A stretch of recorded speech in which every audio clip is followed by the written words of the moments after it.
Hey, it's another little Wayne bite, just a little taste of this and that. And all this week I've been doing smaller sized dishes for Thanksgiving because a lot of us are going to be on our own or just with one other person for Thanksgiving.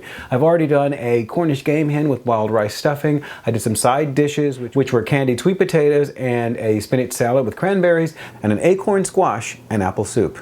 Really tasty stuff. Now today I'm going to do a dessert, which is a 7-inch pumpkin cheesecake. I do a lot of cheesecakes, but normally I do them in huge pans like this. And now I'm actually going to do it in a very small pan like that. So I actually had to use some algebra to figure out how to actually make the sizes and things like that different. But we'll get started in just a second. Before we start though, just a reminder, please subscribe to my YouTube channel. You get more recipes, craft ideas, travel tips, even restaurant reviews, all in the same spot. Just click on the subscribe button and the notification bell so you always know when new videos are coming out. So let's get started here.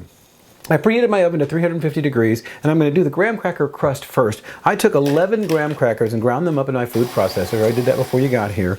And I've also melted 6 tablespoons of butter. And I'm just going to mix the two of those together right here in my bowl and get that all blended together. That's all well mixed together. Now I always reserve a little of that so I can put some on the top of the cheesecake for decoration. So about 2 tablespoons worth is what I'm going to reserve. So I put parchment on the bottom of my little pan here. It allows me to be able to slide my cheesecake right off onto a serving platter when it's all done. Now that that's done, I'm going to take all my buttery infused graham crackers here and just pour those right inside. And then I'm just going to push that down to the bottom and onto the sides of the pan here. And there's enough butter in here that it just sort of sticks together. And just take your time and just press it against the side and it should hold together. But you can see I can be a little bit of a messy cook when I'm working in my kitchen. Alright, so that's down to the bottom. So I just press it on the bottom as well, all the way around. Now what I'm doing, that's actually a little higher than I want it. So I've got a plastic knife here. I don't want to damage my springform pan. So I'm actually going to come down about 1/4 of an inch and create a nice solid line all the way around. Try to take some of that off. If you take your time at the very beginning, you'll be happier with the final result. I'm a little persnickety at the very beginning. So there we go. We've got a nice flat surface on the bottom, relatively good on the sides. A few extra crumbs over here, that's okay. What are you going to do? You make a little mess every now and then. Now I'm going to take this, and that's going to go in my oven for about 12 minutes, just so I can get that crust firmed up.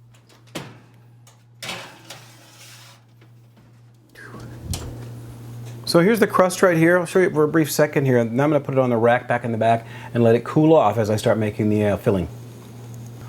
So now we're going to make the filling for our cheesecake. It starts off here with 8 ounces of cream cheese.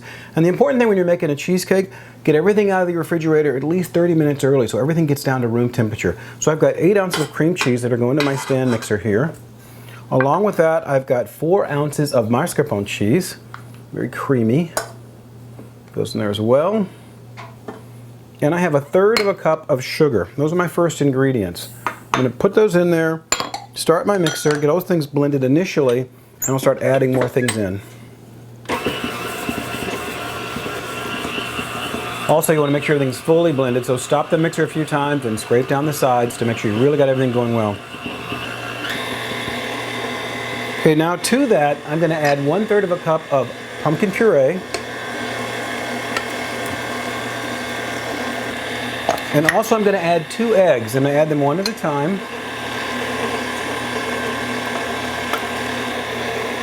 There we go. And now my other ingredients. I've got 1 teaspoon of pumpkin pie spice mix. I've got 2 teaspoons of bourbon. I've got 1/2 teaspoon of vanilla extract. And I have 1/2 teaspoon of lemon juice. And just a pinch of salt. So I'm just going to do a couple of cranks of my salt shaker there. And that's good. Now that it's fully blended, I'm going to increase the speed to medium, and it's going to go for a good 2.5 minutes before I put it in my pan. All right, I've given that 3 good minutes at a medium speed. Should be ready to go.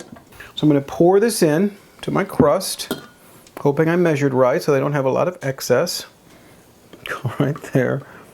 It was a lot of geometry, sort of like remembering how to calculate volume and area and all those various things, but I think I got it right. Well, there we go. Awesome. So I'm just going to spread that around a little bit, pushing it out so it just meets the edges. Feel pretty good about that volume. All right, terrific. Now I'm going to just basically tap that once or twice to make sure there's no air bubbles in there. Just do a little, just like that. And then I'm going to transfer it back to my baking sheet one more time. And that is going to go in the 350 degree oven for about 35 to 40 minutes. I'm going to check it, and then I may revise that time when I take it out. This is actually the first time I've made it on this small scale, so we'll be sort of looking at the times together. But it's going in the oven right now at 350 degrees.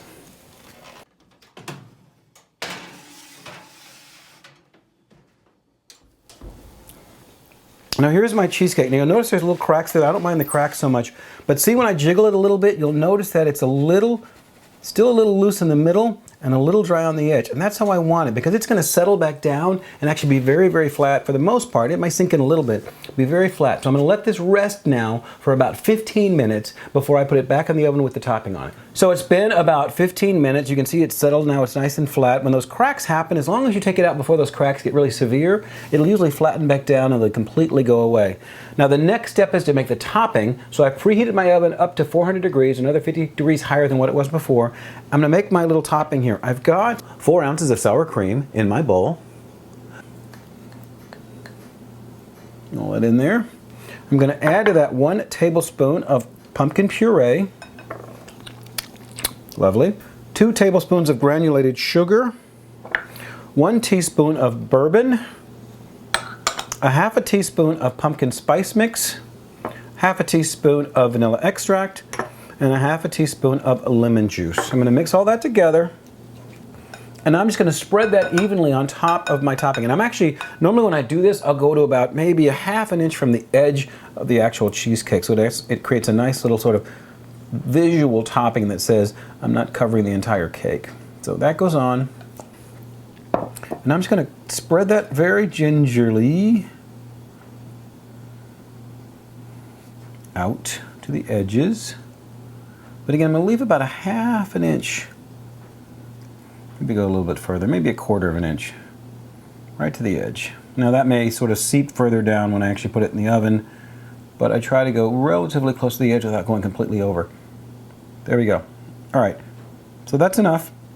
Now I'm going to take that goes in my 400 degree oven for just 10 minutes. It's going to set that topping. When I get that back out of the oven, I'll put my graham cracker crust on the top of it, then it's going to go in the refrigerator for 4 hours.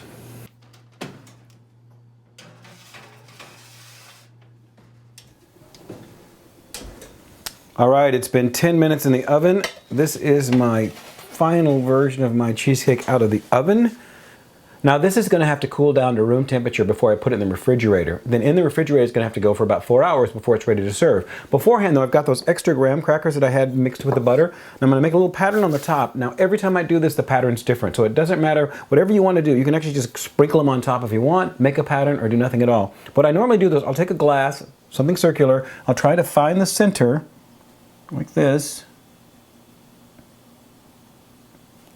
and I'll mark it. And again, I was off again, so I sort of like reshift it and try to shift it a little bit. There, that's a better center. So now I've got a circle that says where the center is, and I just take a little bit of these graham crackers and sprinkle them over the cover up the little line I created with the glass. So I have a nice little circular pattern made with the graham crackers. Really basic, nothing overly fancy. Now after you've done the circle though, you can add whatever you want on top of that circle, or you can just be done with it with a simple little circle like that. So boom, there we go. All right, so this is going to actually just sit here at room temperature in my kitchen for about 45 minutes to an hour.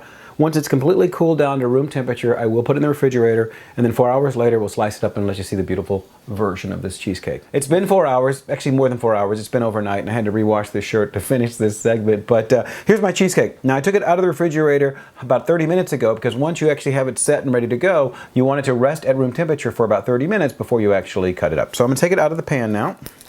We'll just loosen up my little springform, just like that. Easy enough. And again, the reason I use this parchment was so I can easily just slide it over onto my plate. I'm going to do that this way. Hopefully it works the way it's supposed to. Come on. There we go. And there we go. Nice. So there's my lovely little cheesecake. Looks pretty nice. Again, I get a little messy when I'm working in the kitchen. You're not supposed to see that stuff. Now let me slide this over here. So I also actually put my knife in hot water before I actually slice it up. Gets a knife nice and hot. Slides through much easier. Let's get a little slice here.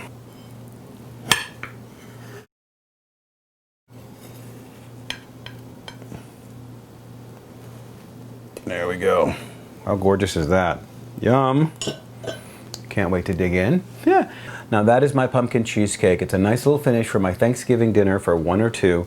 All the other recipes are going to be included at the bottom of this section in the information section. I did the Cornish game hens with the wild rice dressing. I did the spinach salad and cranberries. I also did the candied sweet potatoes and an acorn squash and apple soup. So all that information is down below along with this as well. Please check it out. Let me know what you think. Thumbs up, thumbs down. Also leave me your comments. I'd love to know what you think about this segment, other segments in the past, and anything you'd like to see in the future.